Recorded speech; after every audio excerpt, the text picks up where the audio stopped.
Hey guys, Sarah here. Welcome back to my channel. Today I'm going to be sharing my 20-week pregnancy update. So if you're interested in that, keep watching. And if you're new here, don't forget to subscribe before you leave so you don't miss any of my future videos. All right, let's get into it. I'm just going to put this disclaimer out there. You guys have been, for the most part, very supportive and kind about all of the pregnancy stuff that I have shared so far. And I will continue sharing and be very real about this as long as I'm not getting hate for it. Also just want to say that I know that thus far my pregnancy updates have not been that positive. So if you are trying to get pregnant, if you are pregnant, if you've been pregnant, I think everyone has a different experience in all ways through trying to conceive, pregnancy, motherhood, all of the things. So this might be your experience, it might not be your experience. If it is, I hope that it makes you feel not alone and validates your feelings. If it's not, and you have a better experience than I have, then I'm super happy for you, but I just want to throw that out there. So I'm gonna go through kind of my current symptoms, thoughts, feelings, cravings, all the things, and then also show you my 20-week bump. Today, while I'm filming this, I'm currently at 20 weeks and 2 days. I actually had my 20-week appointment yesterday at my doctor's office, but I couldn't get in to do the 20-week anatomy ultrasound until next week. So I will be 21 weeks when I have that, and that is actually at the hospital that I will deliver at. So I don't go to my actual OB's office for that. I'm going to the hospital, and I don't know if that's normal or not. I have no idea. So that is next week. So, and Adam actually can come in for that appointment, which he hasn't been able to come in since the first appointment. So it's very exciting. All right, as far as symptoms go, my skin is so dry, like drier than it has ever been before. I feel like I get out of the shower and it's just flaking off of my face. It almost looks like I got sunburned and I'm peeling. It is wild. I've never had that issue before. I'm usually normal to oily. In the summer, I definitely am a little bit more oily, and then in the winter, slightly more dry. Never dry like I'm experiencing right now. It is crazy. So I've definitely changed up my skincare quite a bit just because I am so dry. So that was like an interesting change in my skin that I wasn't expecting. My congestion has still not gone away. So I've been congested basically since I found out I was pregnant. I've tried everything, and I actually for the past couple of nights have been trying nose strips, which I think people usually use for snoring, and I didn't know like if there was medicine or something in them, but there's not. Basically, I think what it does is it puts a strip over your nose, and if you already know this, sorry, but it basically just puts a strip over your nose, and then while you breathe, it pulls your nostrils open so that you can get more air. That's my understanding of it, and I've used them for 2 nights now, and I do think that they're helping some. I don't have to wake up at like 4 a.m. to blow my nose, but I have noticed, and sorry if this is TMI, I have a lot of like dried boogers in my nose when I wake up in the morning, and like if you push your nostrils, it hurts because they've been dried, which I think it's just because my nostrils are more open and I'm getting more airflow, so I can breathe, but then I have to deal with it in the morning, which I will still take, although I'm not sleeping anyway, so I guess it wouldn't really matter, which I guess that's my next thing. Sleeping is just not a thing. I've always been bad at sleeping. I used to take sleeping medicine for years and years and years, and I weaned myself off of it probably like 2 years ago or so, and yeah, I cannot sleep. A lot of it has to do with my hip pain. I normally sleep on my stomach or on my back. I trained myself to sleep on my back a couple of years ago, and it is just the best thing ever, and now I can't sleep on my back anymore, so I have to sleep on my sides, and I have underdeveloped sockets in my hips, so I can pop my hips out of the socket. It's like a weird genetic thing that runs in my family, and because of that I have a lot of hip pain and I can't sleep on my hips. So I've been trying to like wedge pillows under me so that my hip can sit in the middle and be almost elevated off of the bed, and then I'm like cradled. But once you move out of that position, to get it back to that position is so much work, or if you want to roll to the other side, it's just a nightmare.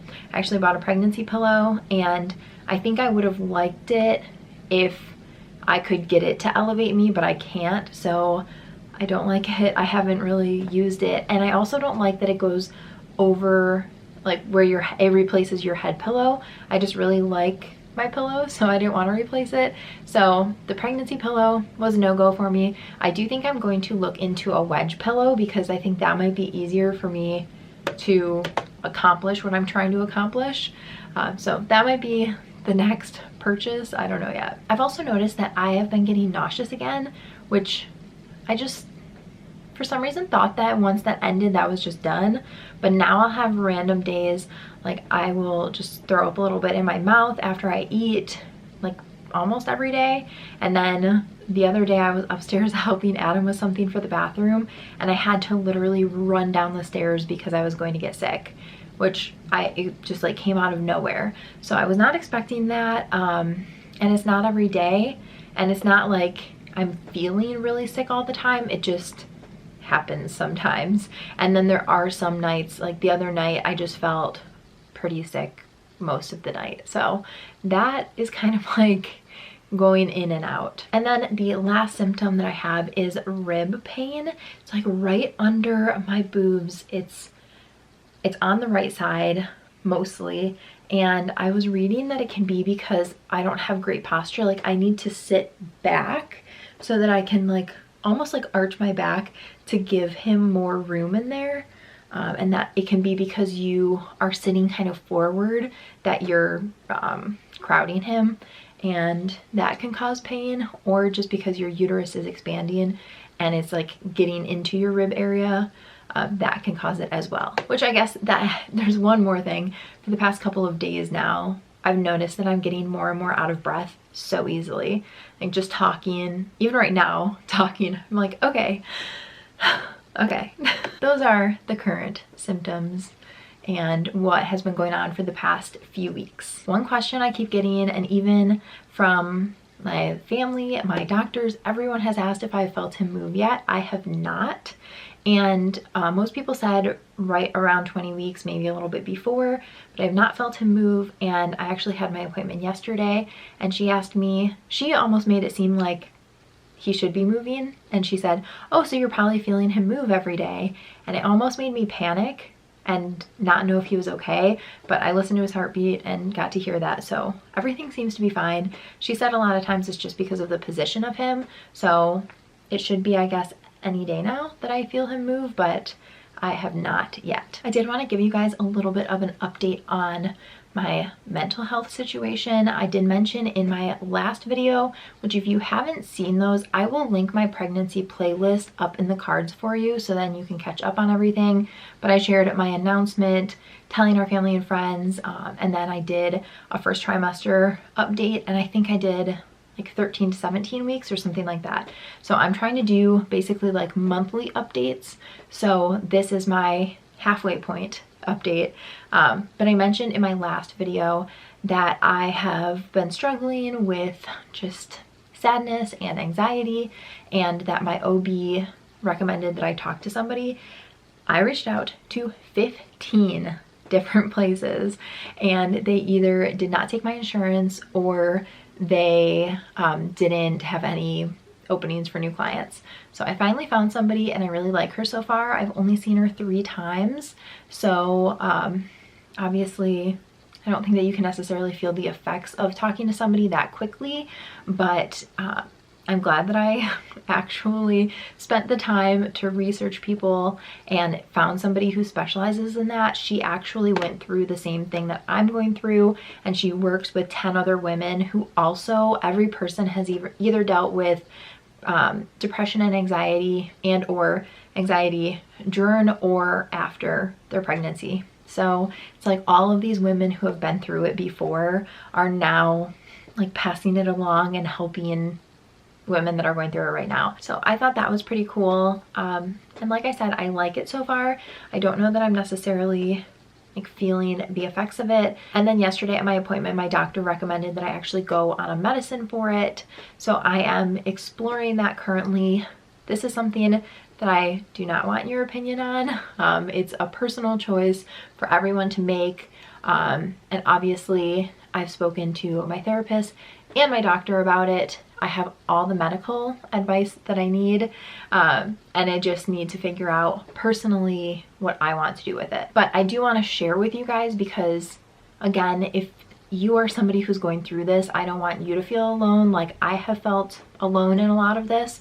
So that is why I'm sharing this, not so that I can get outside medical or personal opinions on it, if that makes sense. It's not that I don't want to hear from you guys. I do. I just don't want to make things worse for myself by sharing, if that makes sense. One thing that I want to share in every one of these update videos is how I'm actually feeling about birth, because I mentioned in my very first video how terrified I am about being pregnant and giving birth and the whole situation around that. So I do just want to give you guys an update about it. So I am currently halfway, which is crazy.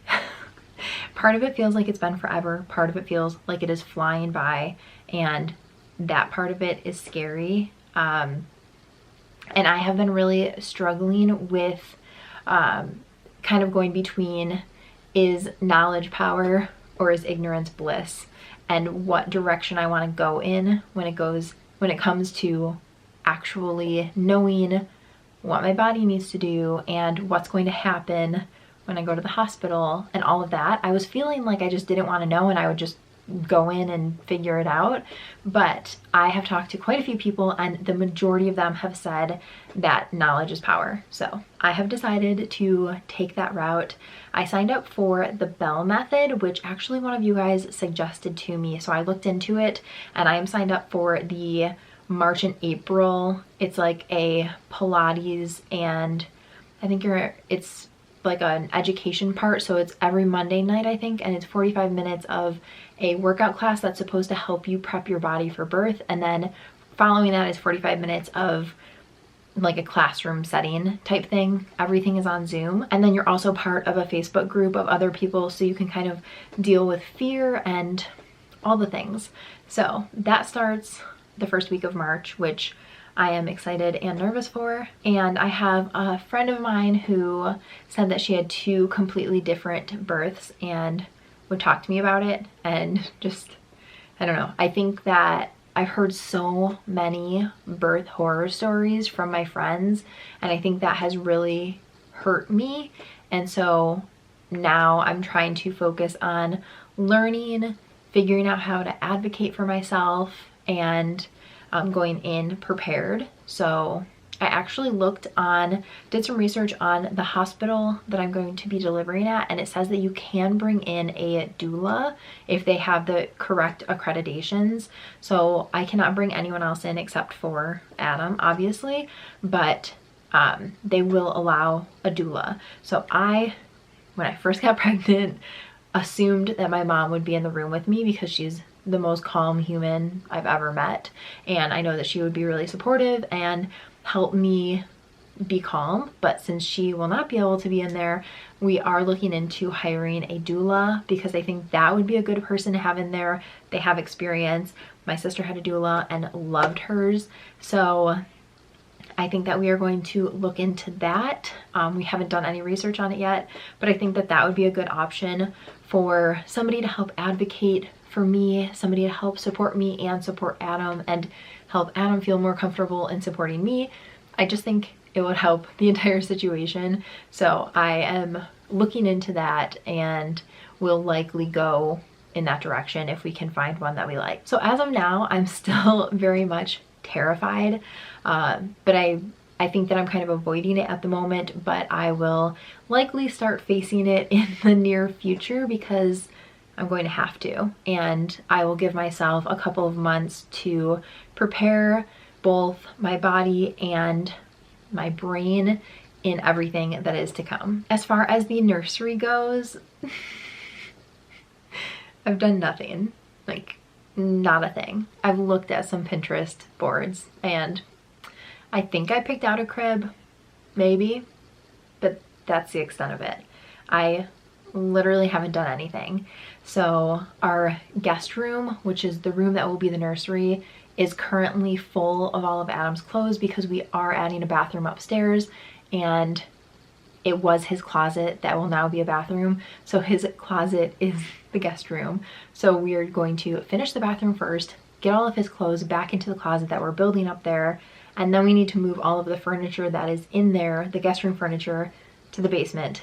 And then I will have a fresh blank slate in there that I can actually turn into a nursery.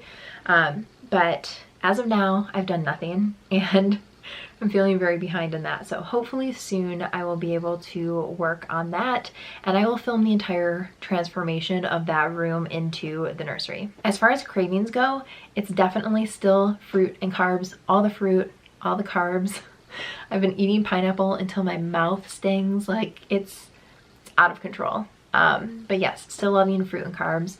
Definitely having a sweet tooth, way more than I ever have before. And my aversions to meat are definitely still there. It's really frustrating. And I'm trying to get creative with how I eat and the things that I'm open to eating. Like last night we have a salad that we eat all the time. Well, we used to eat all the time, and it has chicken on top of it, and I can't do the chicken on the salad. It just grosses me out. So instead I had breaded like chicken strips on the side, and then I had the salad, and Adam had the chicken on the actual salad. For some reason, breaded chicken is fine. Not breaded chicken is not fine. So I'm trying to still get my greens in and my protein in, even if it's not the most healthy source of protein, just because I can't do other kinds of meat. So yeah, the aversions last way longer than I ever thought they would. For some reason I thought that was just like a first trimester thing, but apparently it can last even after birth until your hormones and everything level back out. So I'm hoping that that's not the case, and magically I will start liking things again someday soon, but as of now, that's where we're at. And then lastly is how much weight I have gained. I'm 20 weeks, and I think as of now I've gained between like 10 and 12 pounds. Not exactly sure how much, and full disclosure, I do not weigh myself ever because I have a very unhealthy relationship with my body image, my weight, all of that. So I'm weighed at the doctor, but I'm always wearing like my boots and clothes and whatever. So it could definitely be more or less depending on what I'm wearing or time of the day, whatever. So I think that it's between 10 and 12, which that is just based on my very first appointment versus yesterday. Let me show you guys my 20-week bump. Alrighty guys, that is everything for this video. I hope that you guys enjoyed it. If you did, please give it a thumbs up, and don't forget to subscribe before you leave so you don't miss any of my future videos. Thanks so much for watching. Bye guys.